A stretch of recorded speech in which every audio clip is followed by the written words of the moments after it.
defenders that won't listen to what you say. Goalkeeper's the captain for sure. And you're telling them, hey, don't pass that ball back because you and I don't know each other well enough. So what's the first thing they do is they pass the ball back and the forward zips around them and puts it in the back of the net. Yeah. Yeah. Here he is, Dave Mann. Good morning. Hi, guys. How's it going? Morning, Dave. Metaphysical Mike. What's going on, brother? Let's get right into this. So you sent us a note. Put road closure on Friday. You sent road closure Don Murray Street. Please be advised emergency pumping is required on Don Murray Street due to extensive work that must be undertaken to clean the storm drain. Don Murray Street will be closed from Kister to Earl Thomas Avenue. Emergency access available during this event. Road closure is expected to duration 8 to 10 hours. City of Niagara Falls will make every effort to minimize the restoration time and appreciates your patience. Right? Yes, thank you. They did the exact same thing yesterday. Okay. Have they cleared it up yet? I don't know if they've found the source. Well, hold it. We better introduce the subjects for our listeners. Like this is like starting right in the middle. So first of all, Mike, tell us what it's all about from sort of a quick synopsis of what has happened, because there are people who will be listening and won't know what we're talking about if we just jump in like that. Well, we could go all the way back to last year. I found some white stuff going into the Welland River via a stream that's right beside the Niagara Falls Humane Society. And then 1 year later, we started finding an oil sheen there. And it was reported by a boater and a kayaker. And me and Sarah Ward have been attacking this issue head on as it's happening. And we've been reporting it to the ministry and the city as it's been happening. And all right, first of all, good morning, everybody. This is Mike Cushman as our guest, and he is an environmental activist. He has discovered some sort of chemical spill in a stream that enters into the Welland River. That I don't know, which is kind of mysterious, kind of an oil slick or something like that. And now Mike is going to tell us the history of that. I just wanted to get that out of the way for anyone who doesn't know who you are or hasn't been up on the story so far. So this is Mike Cushman, environmental activist, and he's been investigating what appears to be a chemical oil spill in a creek that runs into the Welland River around down Murray Street. Okay, and beside the Humane Society. Take it away, Mike. So July 2nd, the two people made a report to the Ministry of Environment that they found an oil sheen on the Welland River. The Ministry of Environment came down. They could not find the source, and they went home. Yeah. So the following Saturday, I went there, and I found the source in about 45 minutes. And I reported it to the ministry, and I called Sarah Ward, who was one of the original people that called the ministry on the oil sheen. And she came down and made a separate report with the ministry the exact same day. And from there, the investigation started. Now, we traced it back. We followed the stream, and it came up to two pipes that come from the Don Murray Street area and Progress Road area, which is the industrial section of Niagara Falls. Now, last year, the city did extensive work on this sewer system, and they were doing it for about 1.5 years. And that's why that white stuff was found in the river last year, was from that kind of work that was being done. So they were working on the sewer system for 1.5 years, and now this is happening again. So we feel that there's some kind of process in one of the factories where that when it rains, something's overflowing and it's going into a sewer that's going directly into the Welland River, right? There might be a problem with what they did. Did taxpayers' money get spent properly here? That actually is what's bothering me the most is, did the city do the right thing in terms of that sewage amendments that they did? Yeah, I posed that question about 2 weeks ago saying, hey, last year you guys did this extensive work. Does this have anything to do with this problem, or is this from, factory or factories releasing substances accidentally through processes or on purpose? They have not traced it through the sewer system to find the source yet. I don't know why, because they're both closed systems. Both pipes one goes to the east, one goes to the west. It goes around to Progress Road. Neither of them are connected to each other. They each go to certain factories. This should be pretty easy to trace. The city seemed to be dragging their feet on this. The Ministry of Environment left it in the city's hands because they say it's a wastewater treatment problem. Not the Niagara region wastewater treatment, but they said it's the city that is responsible for it. Yeah. Oh, yeah, passing the buck. That's so typical. Now they couldn't even determine which of those two pipes the spill is coming out of. Yeah, see, I believe there's more than one chemical coming out now that they've been watching it on a regular basis. And I posed the question, this is a storm sewer system. There was 5 days without rain, and yet the water still flows steady from this pipe. Mm-hmm. So somebody's got some kind of flow that's happening directly into the sewer system, because the water wouldn't be flowing when it hasn't rained for 5 days, correct? I would think so, unless there's some sort of groundwater there. But it seems to me that maybe things are being dumped into the storm sewer. Yeah, I never want to be wrong about that. It could be an accident until proven different, right? But again, the thing is, for example, if you've got a factory and storm drains usually occur on things like concrete, from on the edges of concrete surfaces and this sort of thing.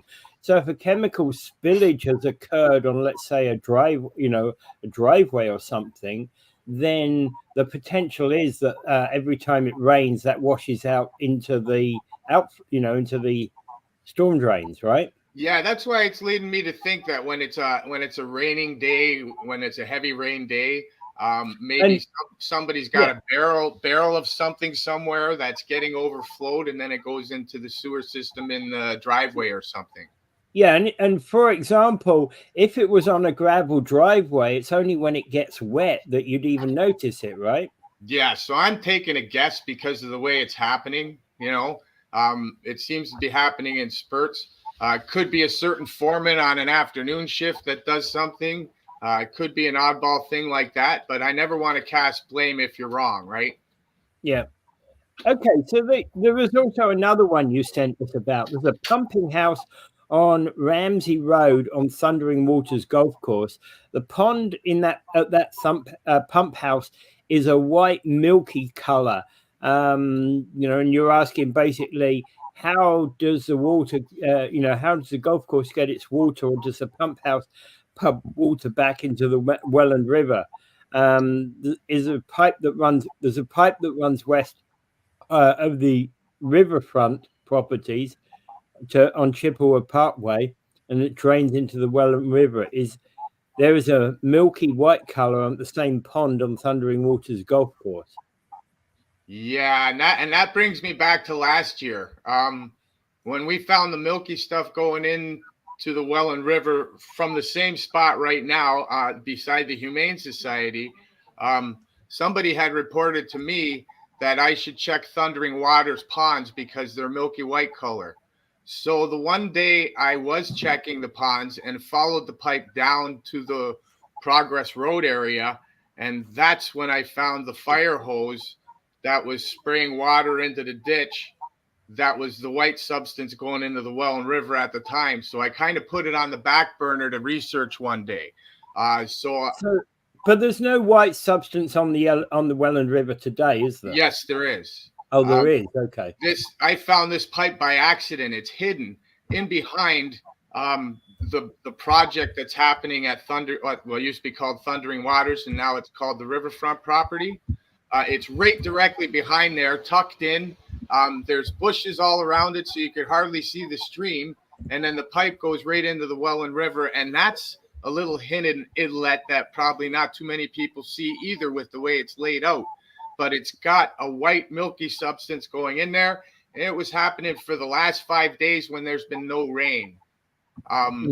So that led me to believe again, where's the source from this coming from? And then I remembered researching this pump house on Ramsey Road. Why would a pump house be there? Well, why would a pump house be pumping white milky liquid?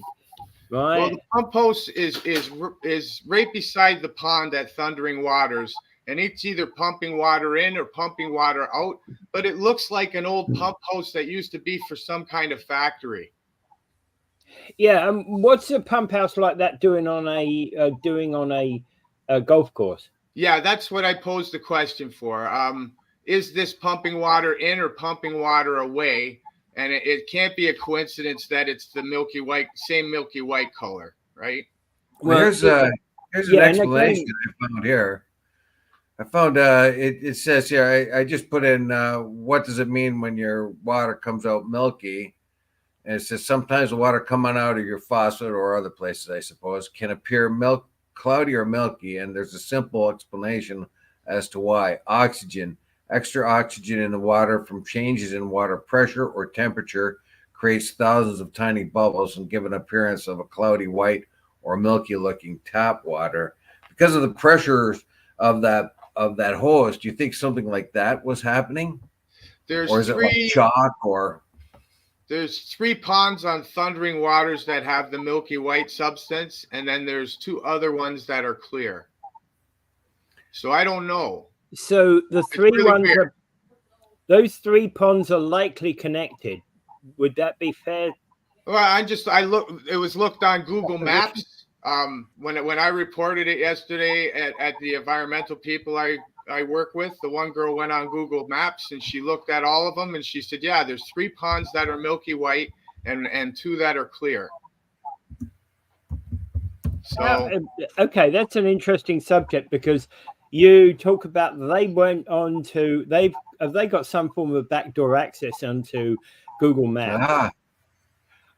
These guys, I don't know about the computer stuff myself, but some people are smarter than others, right? Well, interesting because I had somebody came to us about the city not this city, but a city saying to them that they had changed their building because of a Google, different pictures on Google Maps between 2 dates.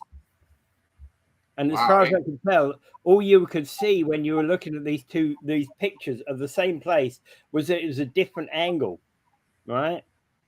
Kind of odd, I'm afraid of Google Maps. My grandson looked up Google Maps at school one day, and he seen a picture of me in the backyard.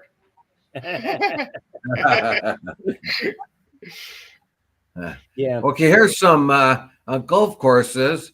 We'll put a dye in a tank with tank mixes of other chemicals to be able to easier see where their last pass was and not overlap the chemical, which can double the application rate and sometimes actually kill turf.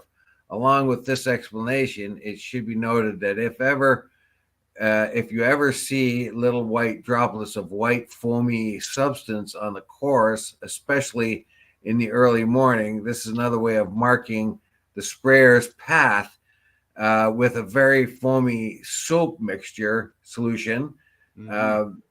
Think of a bubble bath. Neither will hurt you, but it's never a good idea to stick anything off a golf course in your mouth. Well, I don't think so. I mean, that didn't really occur to anyone here, I don't think. Oh, there's something white on the golf course. I'll eat it. Yeah. So it seems that they use something to mark it, and and I don't know if they color the golf courses. Do they do that too? Like, yeah, but you know what it shows is they want to put heavy, high density housing in these areas, the industrial area of Niagara Falls, and it's showing that this is not a good idea. There's things that we aren't aware of that are happening, and obviously haven't been monitored and been happening for a long time. So we've been saying how we have problems in our lakes and our problems in our rivers with all these different chemicals going in. And lo and behold, there's 2 pipes side by each going down the Chippewa Parkway that have different chemicals coming out of them going into the Welland River.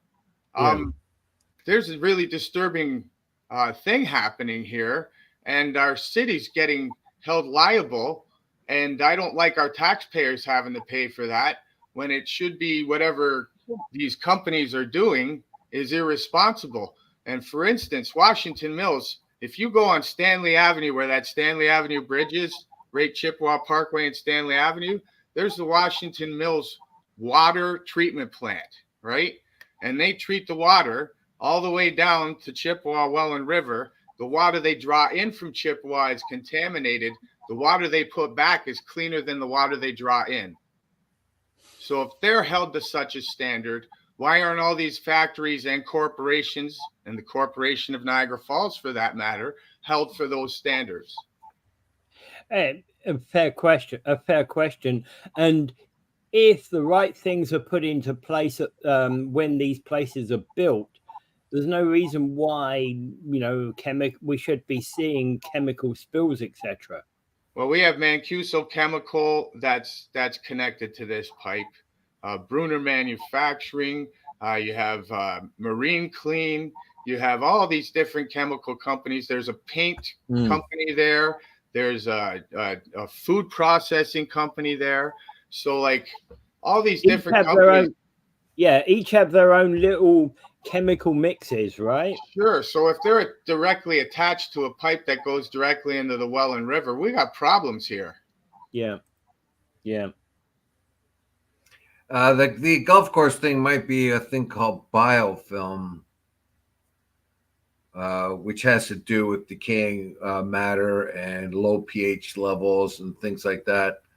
But that water should actually be tested, don't you think, to make sure that it is something? Well, seeing that they're the same color, I don't think that's a coincidence, right?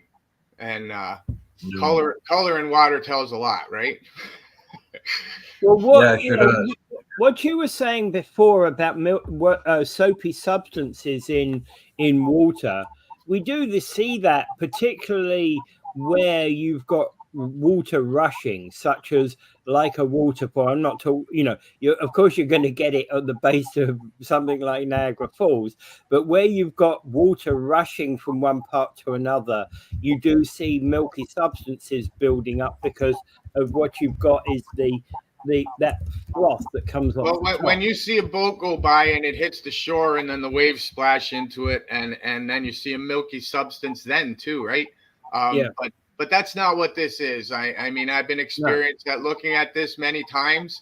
When you're looking in a 2-foot stream and you can't see the bottom, there's something in the water. Yeah.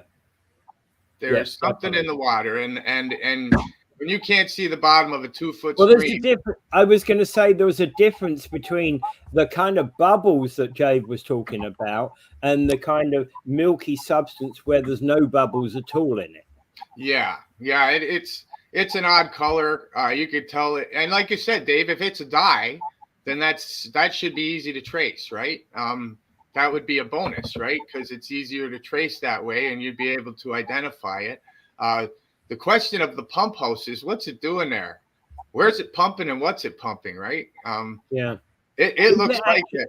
There's something here. There's something here that says, so is there a Marine Clean and Murray Street, a waste disposal site to be used for temporary storage and transfer of liquid industrial waste? So is it solid or non-solid?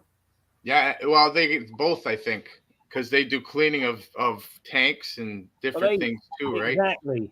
They do a lot. I would They do a start lot of there, investigation. wouldn't you? Well, there was a Sunday when the water was flowing in the sewers, and I followed the sound in the sewers to Mancuso Chemical, and they were the only place open on the Sunday, and I reported that.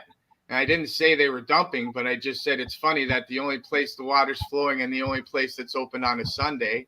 But that day wasn't the black sludge stuff. That was the oily substance, the sheen. That black sludge stuff, I think, is from a different factory altogether. Yeah.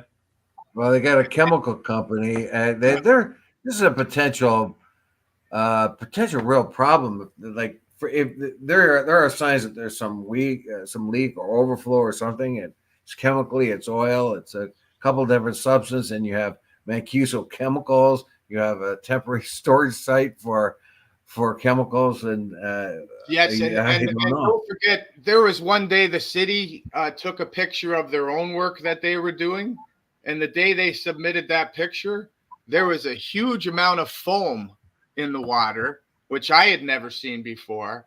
And they even posed the question, oh my, there's some foam coming here. This is new. This opens a new investigation. Okay. So there's more than one factory and more than one chemical going in, right? And they're seeing this as they're monitoring it.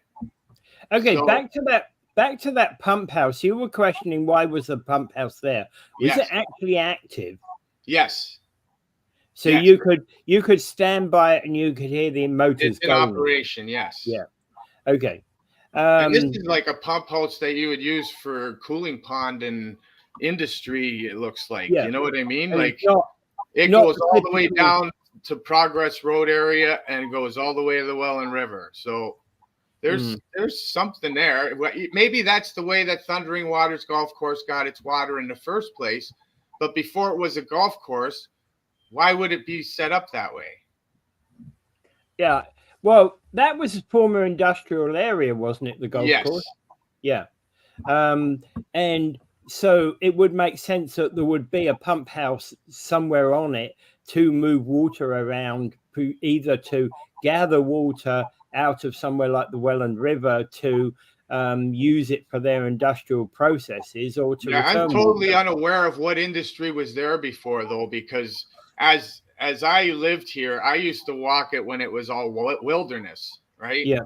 And when it was wilderness, it was beautiful. You had beavers, you had fox, you had coyotes, you had deer, you had everything there, right? Turtles, you name it. Everything was there. It was a beautiful wilderness, right?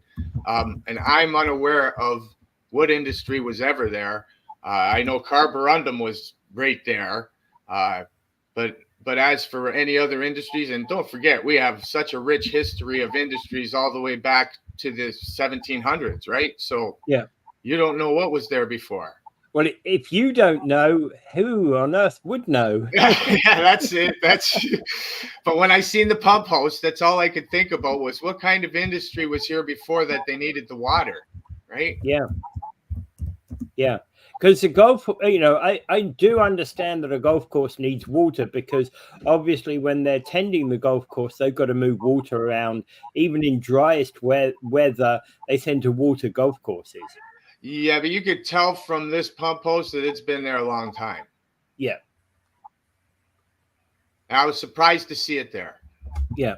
And so it predates the golf course. Yeah. I get you. Okay. All right. Now, does the city, I think the city claims that I'm trying to find where I thought I saw it. The city claims that they really don't have the facilities to investigate this. Is that there was true? a city council meeting on that, and they were saying they don't have the expertise or the ability or the means to invest in this, but they have to. What they have to do is find the perpetrator and pass the costs on to them. That's what the ministry wants them to do. Well, this I really hate the ministry's response here, because they just can't. Whoa, okay, we don't have to do anything because we have figured out that it's the city's problem, so we can wash our hands of it. Okay, city, you do it. And they full well know the city doesn't have the capabilities of investigating this, but the ministry does. Yeah. And, well, what good is the ministry ministry problem if they cannot help direct the or supply the expertise to look into this? Here you go, city. Well, looks like you got a toxic waste there, but you know what? Good for us. We found out that that's not our responsibility, so we're going to go back to Toronto. Goodbye. It's a pass the buck issue, yes, and it doesn't make sense, does it? Yeah, it's a typical bureaucracy. Nobody wants to do anything. So we've been asking the ministry why they wouldn't do the work and pass the cost on. They should do the work right away, right, to stop the environment from being harmed and pass. Exactly. And then let's end this somebody else's problem issue, and let's get on and deal with it. And then find the people who need to pay for it. Well, I went there when the sludge was there on a Friday night when the supervisor was there speaking with the ministry. Okay. Yeah. Now the ministry and I had a 20-minute conversation on the phone between the two of us, and the supervisor probably learned more on that conversation than he did for the 2 weeks he's been trying to tackle the issue. So the supervisor looks at me when he hangs up from the ministry and says, I still don't know what they want me to do. We don't know what chemical sludge this is. How can I stick my hands in it? He says, and I said to him, well, you called a environmental company before that did the vacuuming of the goo from it, right? And why can't you do that again? You phone the same environmental company, and then you guys got to put an urgent rush on finding who's doing it so you can pass the costs on to them. Yeah. This should not be a taxpayer issue if somebody else is doing this, right? Yeah. But because of the way the ministry has handled it, the city's dragging their feet because of their lack of knowledge and frustration, right? And therefore, this has taken way longer than it should have ever taken, and it should have been handled professionally. This is really discouraging because this is a relatively minor leak when it comes to Ontario as a whole. I mean, it's important here. It's a big issue here. But if you think the ministry can't find this little leak or tell us what it even is, or don't even know how to approach it or do anything about it, and he's got to take it, he's got to find out what to do from you. I mean, what kind of shape was Ontario in? That's the whole point, Dave. That's the point right there, that we are in huge trouble if there's a say there's a toxic emergency that happens, and it's not on a weekday, and it's not 9 to 5, and it's on a weekend. We're in trouble. Yeah, the ministry doesn't work on the weekend. Did you know that? Yeah, that's really good. Eh? They don't even have a staff member. The staff ministry works 9 to 5 and has weekends off. And if there's an emergency, the emergency can wait. Yeah. Oh, great. Yeah, that's what I dislike about the British way of doing. You know, British bureaucracy was like that. That's where we are today. I've always complained about with Britain, you know, because they never respond to the problem. You know, somebody else's problem, and I'm not going to do it on Saturday. It's insane. And the Federal Fisheries Act just finished giving the Niagara region a warning for release of stuff from the wastewater treatment that would kill 60% of the fish. Yeah. Huh. Warning. Well, I was going to ask about that because one of the things you haven't talked about is actually, bodies of fish or salamander or things like that. There's nothing in the stream right now when there used to be hundreds of frogs all the time. If you were sitting on the bridge and looked down, you could see about 12 frogs sitting on a log. You know what I mean? There's no frogs there anymore. There's nothing there anymore. Yeah. So it's really disturbing that they ignore that factor, that 2 months this has been going on. That's 2 months of animals being harmed. and being ignored, right? And if it kills 60% of the fish and you only get a warning, we're in serious trouble, because 50% of the fish if it kills 50% of the fish, the Federal Fisheries Act calls that acceptable. Well, it's not good. It's not good for when our friend Gary Wilkins goes fishing down in the whirlpool. Well, if it's killing 50% of the fish and we eat the fish, what's that doing to us? Yeah, I was going to say, because that water comes from the same source, doesn't it? What's that doing to animals that eat fish only? Yeah. This is a disgrace, from the federal government to the provincial government to the regional to the city. They're all in communication with each other because they have no choice right now, and yet nobody's found the source and nobody's doing anything. Yeah, I've got a question. Did Gary start thinking he was the green bastard from Parts Unknown after he started eating those fish?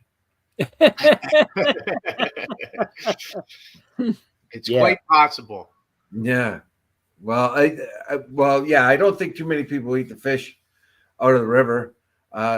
Maybe out of Lake Erie or something like that. But we're always told that the toxic levels of fish in the river. So Mike, unfortunately, we do have major problems this way. But my whole takeaway from this is right from the very beginning.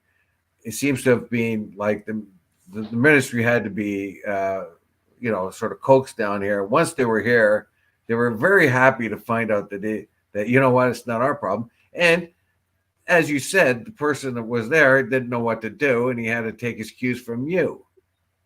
Yeah, he didn't know. Okay, Mike. I know it's 7:30. Yes. Yeah. So just do you have to depart fairly soon? Yeah, I got to go to work. They started us 20 minutes earlier, so I have to go to work. But gentlemen, I thank you very much for putting this in the limelight, because I really think people have to understand where we're at in Canada right now for environmental protection. There is none. Well, it looks like we got offices with a title on it, and you get a lot of people doing sort of work of some kind. I don't know what it is. I'd like to know, did anyone determine what this stuff was? They have samples. Can't they test it? Many samples taken. Nothing's been revealed yet, and we're probably going to have to go through Freedom of Information to find out. Yeah. All right. You mean they have? So they took the samples to test them, but haven't revealed what they found. Yeah, they've been taking samples on a regular basis and finding different chemicals too, I believe. Oh, even worse. Yeah. Yeah. And you see, it occurs to me that, obviously a cleanup of something like this doesn't take, isn't going to happen in 15, 20 minutes. Equally well, it only takes a couple of hours to hurt fish and other animals that live on that water ecoculture, right? And yet, it can take us years to find out where the hell the problem came from. Yeah, I find that this little pipe incident has shone a light on a huge problem that we have all the way through from the federal government to our city, right? And it's an environmental protection problem. Maybe this is the red tape they've been talking about getting rid of so they could build houses on toxic lands and ignore everything. I'm really fearful for all of us. And I'm just going to continue to keep shining a light on it until we wake up and show at the polls that we need to change things.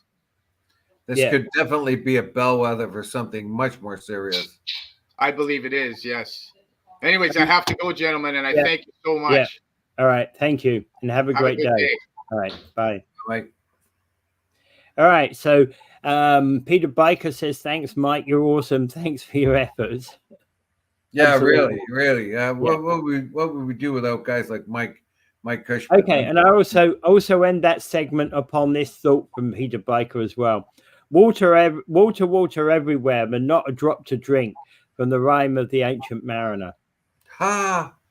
Lovely quote. Perfect. Of course, in that one, he's talking about the seawater, but yeah, yeah, what a lovely quote. Perfect. Yeah, and I thank you, Peter, for that, because I think that was that's an absolute perfect end to that segment.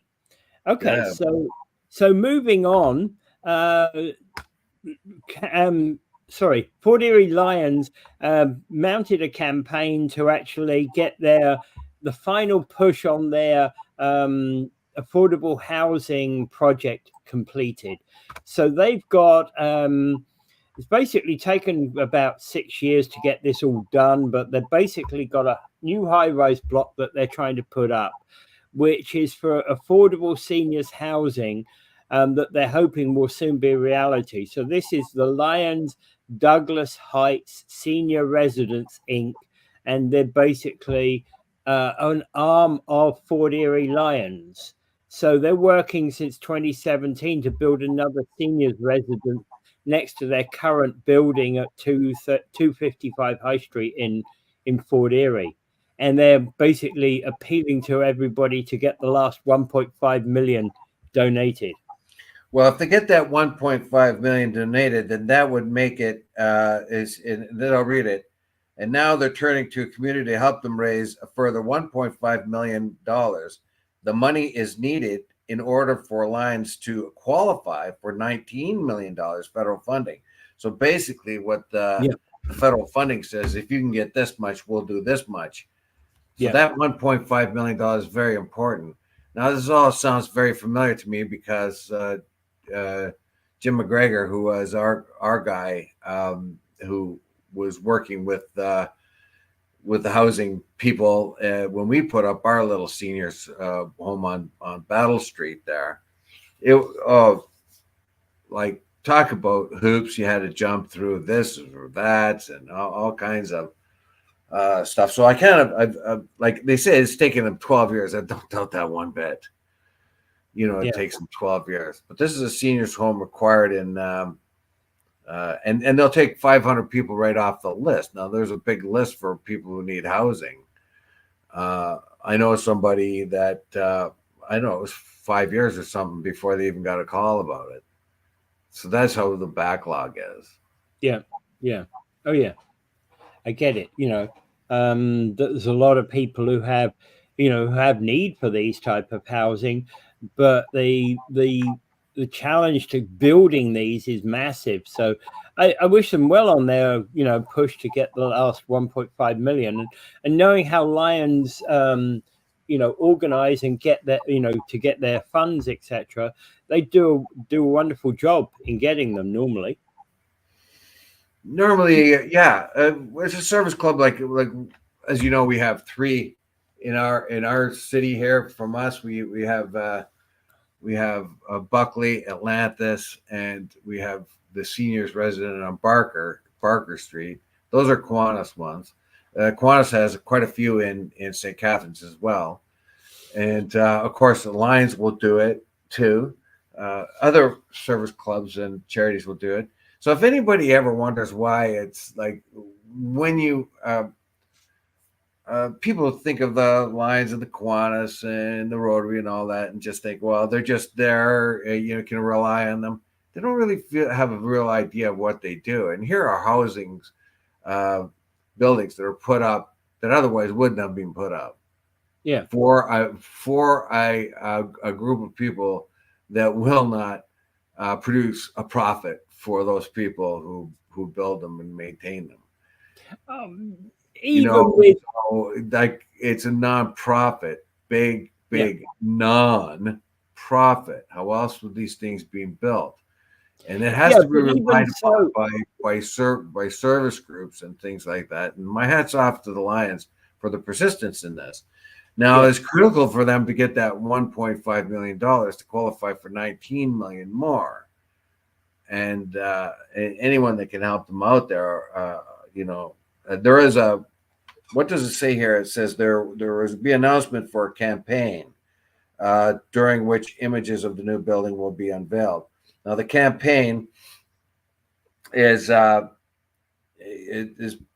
fundraising campaign. I think it takes place at 2 p.m. September 24th at 40 Reliance Center. Donations to the campaign can be mailed to Our Town, Our Home, care of Lyons Douglas Heights Seniors Residence. Well, you can find it in the newspaper. I could read it off here, but no one would remember. But Our Home, Our Town. I'll put the email address up there. Yes. In the comment. How about that? That once I found it. Yeah, anything to get them that $1.5 million, which sounds like a lot, but nowadays that's like two average houses, so $1.5 million. And let's face it, we're going to need these. We can't rely on the government. The government can help us out with funding and stuff like that, but yeah. And it's just all if the conservatives are usually the ones to point out the burdensome bureaucracy that anyone has to go through to either build a building, start a mine, or even with the carbon tax, there was a whole new bureaucracy that had to be created to go along with it. Those are usually the hoops in which people have to jump through. Yeah. And they don't really actually help you jump through them. If there's some sort of ambiguity in the rules, it's up to you to sort it out. They're not going to help you out with it. Yeah. I want to build this building. Can you help me? No, just you're allowed this or that for this and that, and this is your timeline. This is a nonprofit. Can you do a little better? No. I mean, that's. I think there's a lot of people that are trying, but there's just so many different silly little rules and things like that they just adhere to, that there should be exemptions made. And in any case, that's all I'm going to say about that. But hats off to the Lions. All right. And donations can be made to Our Town, Our Home, care of Lions, Douglas Heights Seniors Residence Inc., 255 High Street, Port Erie. And the email is our home our town donate @gmail.com. There you go. So if you want to send donations, do it to that. Okay. And the comments are all in down the bottom. Anything else to be said about that? No, it's just another effort to try to level the playing field for our citizens these days, as we countlessly point out on this show, that the standard of living is being is going down for the average person. And I think things like housing for seniors or nonprofits, at a time when church groups, service clubs, and all these other outfits that take care of this are shrinking in number, the need is growing. I just don't know what else to say, Yeah. Okay. Down to the serious world news. Hezbollah hits back with rockets as it declares an open-ended battle with Israel. And this is where I have big problems, because the last thing in the world we need right now is more war in the Middle East. Yeah, this follows like a kind of a primitive sort of, the most primitive of all type of conflicts. Yeah, the Israelis, of course, have the dominant army, and they have dominant technology, and of course, their big brother, the United States, is giving them everything they need. That intelligence that allowed that resulted in the pagers being blown up and all that was doubtless heavily,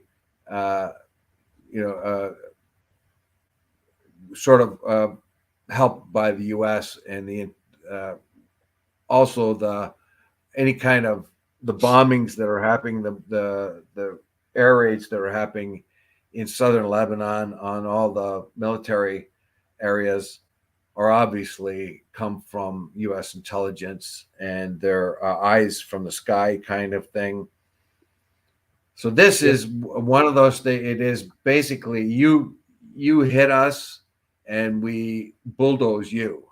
And if that's the old-fashioned way of dealing with it, if you have somebody hit you, you don't hit them back, you bulldoze them. You want to make sure they know that that we are the boss and we're going to be the biggest boss going. The matter of whose lives are being killed and this BS about precision bombing and all that is rubbish. It is just a matter of I'm bigger and meaner than you, and I'm the boss of the walk here, and I'm going to prove it to you.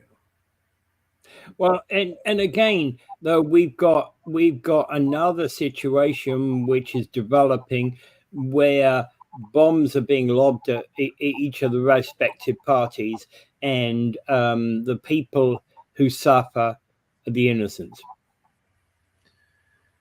It's always the case. Yeah. Actually, I watched a bit of an interview with Piers Morgan, and he was talking to a Israeli spokesperson. And the Israeli spokesperson was going on about how, that they do know that 14,000 of the, and this goes back a ways, but he says, we do know that 14,000 Hamas fighters have been killed in Gaza. And then Piers Morgan, who's usually kind of wishy-washy, is a little leans towards the Israelis most of the time, says, well, how many civilians have you killed then? Oh, we don't know. He's saying, you know that you've killed 14,000 Hamas fighters, but you don't know how many civilians you killed. That doesn't make sense. Yeah. And the guy then says, well, it's approximately 4. This is an approximate number. So he's backpedaling. Okay. That's a kind of a ballpark figure. Okay. What's the ballpark figure of all the civilians he killed? Oh, I don't have that. He's saying you have information about how many Hamas killers you have, but you don't know how many civilians you've killed. Yeah. That does not make sense. You absolutely do know how many, and you just don't put that out there. Yeah, and the death toll is getting worse, and and there's guilt on both sides here. Again, well, all right, you got to think of this. Now they always say this, that, well, it's the Palestinians' fault. They voted for Hamas back in 2005 or 2006. Well, let's look at that election back in 2005, 2006. It was 44% of the vote got Hamas in there. And they were voting against the Palestinian Authority because the Palestinian Authority was hopelessly corrupt. That was one of the main reasons why the civilians voted for Hamas. And they voted for them because they were corrupt and ineffective. And they only got 44% of the votes. And only 50% of the people alive in Gaza today were alive during the vote. So that would mean at least 2/3 of the people there didn't even vote in that election that are alive there today. So it doesn't make sense. And then once Hamas got power, it held on to power, and it was being fed with money from Qatar that was allowed to be funneled to them by the Israelis. In fact, the Israelis have bragged about it because they wanted a divide and conquer thing. They wanted to say to the world, well, we want to negotiate with the Palestinians, but we don't have a partner. You see, Hamas and the PA are fighting all the time. They haven't even resolved the differences, so we can't negotiate with them. And they're the ones that created Hamas in a large part by feeding them money and creating an entity that would divide and conquer the Palestinians. Yeah, and therefore set their own puppet government up, really, as to what they wanted in the first place. Now you talk about, I would compare Yahya Sinwar to Bibi Netanyahu. Both of them have no regard for human life at all. Yes.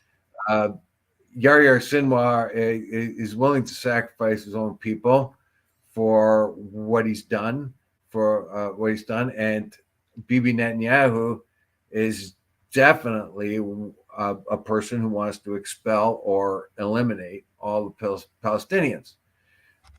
He's much more sophisticated than Yahya. He lives in a world where of some sort of legitimacy, where he can just lie all the time or deceive any president that comes along, and he can pretend that he's tried to create a Palestinian state. However, all he's done is deceive every president, one right after the other. He is an extraordinary con man, and the U.S. falls for it every time. These guys are made of the same fabric, basically. One has legitimacy, and the other doesn't, but they're the same person. The cold-blooded, murderous, and they have some religious kind of zeal or something. I can't. Well, religious zealousy is actually one of the biggest problems we have in the world today. Yes, and it seems to be getting worse. And we see the settler program. Like if you want to build a Palestinian homeland in the West Bank, and you go there and talk to the settlers and say, well, we're going to have a homeland for no way. It says right in the Bible, God gave us this land. That's argument open and shut right there. If they believe that God gave them the land, then it's ours, and that's all there is to it, because God said so. How do you negotiate with that? Yeah. But there's that, and then there's reality. Remember, too, there's now, of course, they always deflect to Iran, and of course, in the West here, we always get the Israeli point of view more and more. You don't often hear anything about the Israeli lobby or anything in the news. When they were talking about the Palestinian issue and the United States funding the IDF, no one asked Harris, is this because the Israeli lobby is very powerful? What are you going to do about the powerful Israeli lobby? It is verboten to even say anything like that. And I saw parts of a congressional meeting talking about human rights in the world, and they went on and on. They were grilling. No, actually, it was a different one. They were grilling an Arab American about demonstrations, and tried to tell her she was a Hamas supporter and she supported Hezbollah and those kind of things. And when they talked about the demonstrations in university colleges, how anti-Semitic they were, but as soon as somebody says, well, there was a lot of Jewish students that are anti-Zionists that are in these demonstrations holding those flags, that it quickly ripped. They started just over talking that thing. They didn't want to hear that part of it. They only wanted to hear that the Jewish students were in danger. I will say, though, there's a lot of misplaced zeal among a lot of demonstrators. Anyone that goes around, we got from the river to the sea, eliminate Jewish people or get rid of them, all that. Remember, there are two rivers to the sea, and when they talk about the rivers to the sea in Congress, they're talking about Hamas eradicating the state of Israel. But they don't bring up the river to the sea from the Likud point of view, the Israeli point of view, which means they're going to eliminate Palestine from the river to the sea. And at the end of the day, this conflict is not simple. Its issues are not going to be resolved in a few days. And realistically, the only way you're going to resolve them is through some form of negotiated settlement. You almost have to have a third party come in and just say, "That's it, I'm taking over." And the United States has these lofty. Say the settler program is illegal. Say that the housing and building in the West Bank is illegal, and yet they were funding it basically until Obama came along, and they won't do anything about it. They won't do anything about it because their Congress is terrified of the Israeli lobby. Yeah. Oh, yeah. If anyone wants to know how the Israeli lobby works, the one politician that was able to beat the Israeli lobby campaigning against him was Thomas Massey from Kentucky. There was one interview because he was on the interview. I watched the Tucker Carlson interviewed him and spoke up, which really surprised me because I thought Tucker would be more of an AIPAC kind of a guy, but Thomas Massey and Tucker Carlson, about 15 minutes, I think, into that interview, Thomas Massey talks about how AIPAC campaigned against him and called him an enemy of Israel, a supporter of Iran and Hamas and Hezbollah, because he did not want to send any more money over to Israel for bombs. So it's like you won't find this spoken of on this in the U.S. or Canadian news for that matter. I don't know why that is. I think, and if he did, I can understand some people some agencies not wanting to do that because they may feel it might stimulate anti-Semitism. However, everybody's really on eggshells. Because a guy like Bernie Sanders, who's a Jew, is pretty much called an anti-Semite. I saw a demonstration on one of the videos about a bunch of Orthodox rabbis insisting that Judaism and Zionism are not the same thing, and what the Zionists are doing is wrong. And they were surrounded by other Jews as they walked the gauntlet by other Jews spitting at them and calling them bad Jews, bad Jews, bad Jews. I have to commend the rabbis for being so courageous. But those are, I don't know. There's too much anger, too much hate. It's been building for years. You almost need a third party to get in there. And as far as the Hezbollah thing there, it is. John Mersheimer has a good phrase for that.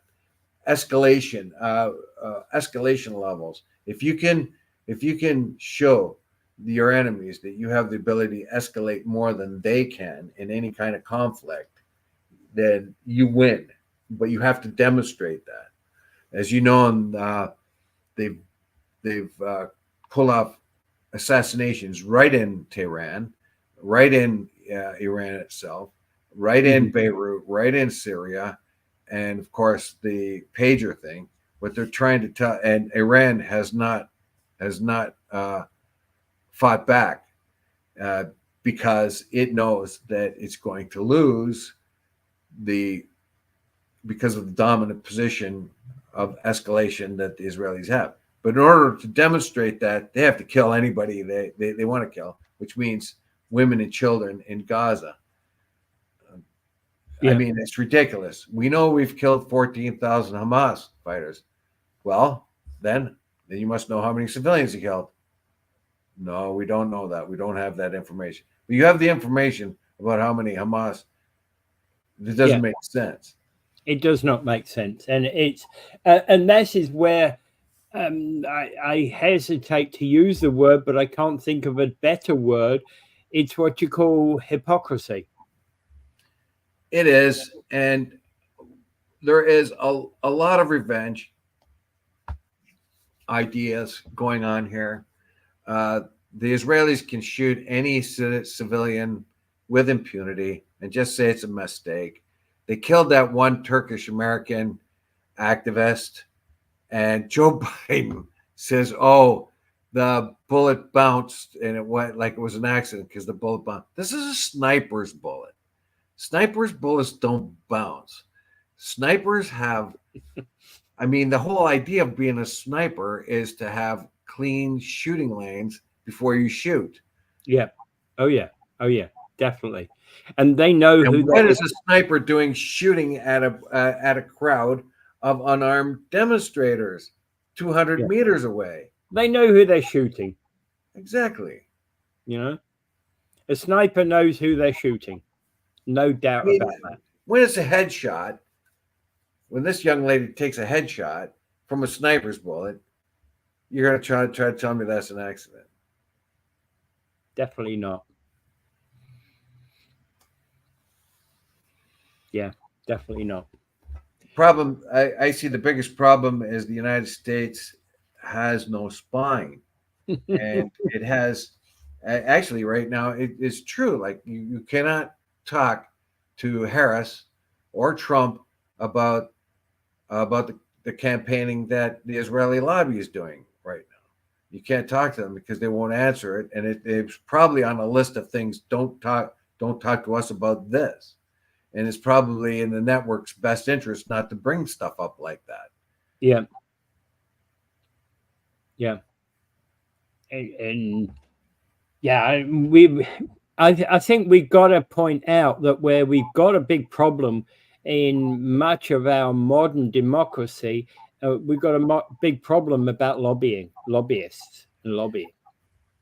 Lobbies and political influence on the media and the agendas of the media. Yeah. You have to go to other parties in the media, and that's where I love YouTube and stuff like that. Once you sort out the wheat from the chaff on YouTube, you can usually tell by just the title of whatever the video is and whether it's going to be worthwhile to watch or not. And they can they dig into things a little bit more fully, and if it's pretty hard to find anybody that doesn't have an agenda, but you're best off looking other than the main source medias. We saw what's the problem. The highly vaunted New York Times, even though it's left of center almost all the time, it used to be a very good newspaper, was careful. But when those rape allegations of systematic rape came out against Hamas, they didn't even fact check. Yeah. And how many of the newspapers didn't fact check the 40 beheaded babies thing? Almost nobody. They put it out there right away. Nobody at all. Absolutely nobody. And this is a problem that we have in our press, that they are not to be believed anymore. Well, they have to sell papers. That's the problem. Yeah. And this is part of the technique, though. This is the part of the technique. They this is not just the Israelis, but the Israelis are pretty good at it. Throw out something right away. So they had this murderous bunch of terrorists come into the country, kill a bunch of the soldiers, and take away hostages, and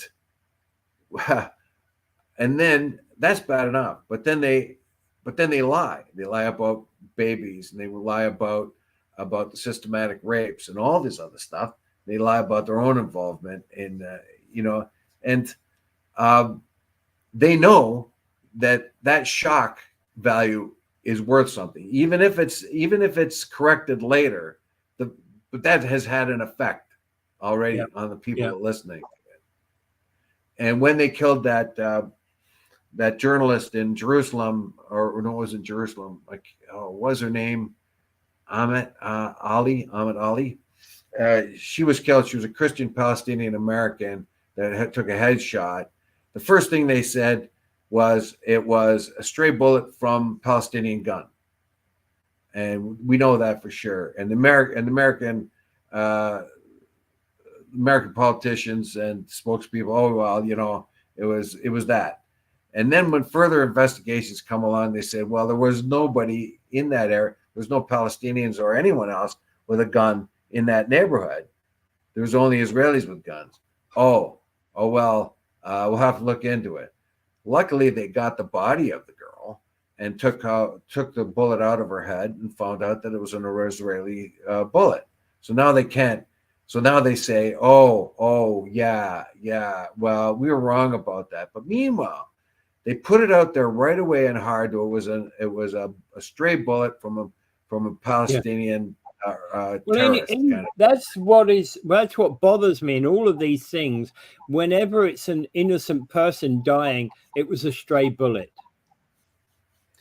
And what about the Hamas headquarters under the hospital? Have you ever heard much more about that? No, it never existed, did it? No, you never. They hold that hospital. They could have brought journalists into there. They could have made the argument, but that kind of disappeared. I wonder why. Yeah, because everybody was in total shock. The Hamas have their headquarters under a hospital. What a bunch of dirty bastards. Well, it turns out, I think it was the previous prime minister of Israel said that the Israelis had built the tunnels underneath that hospital. They were the first ones to build them there. So they existed, but at least initially, the initial ones, if there was any more added later, I don't know, were built by Israelis. And then they made, it's okay to bomb the hospital because there's this command and control center underneath it. But then you don't really hear much more about that. And everybody says, how terrible these people are. Well, they are terrible, but they have this there. And that's the reason why we're bombing the hospital. A little bit later on, you don't hear anybody on, you hear the president's press people say, that's how bad they are. They have the command center under the hospital, but they don't talk about it anymore, do they? No. Right. No. All right, Dave, we're going to have to get going. All right. Without further ado, I bid you adieu. Pray for peace, everyone.